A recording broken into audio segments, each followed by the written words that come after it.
Yan po, lopis na kami. Ayan po ang ginagawang flyover.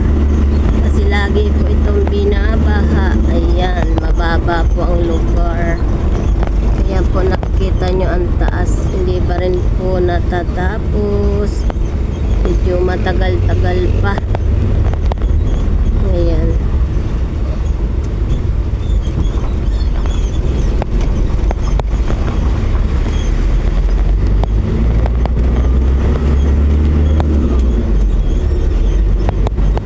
Ginagawa dito kasi pag nagtatag-ulan po, ito po lagi ang madalas na binabaha. Halos hindi po madaanan ng maraming sasakyan dahil malalim po ang tubig dito.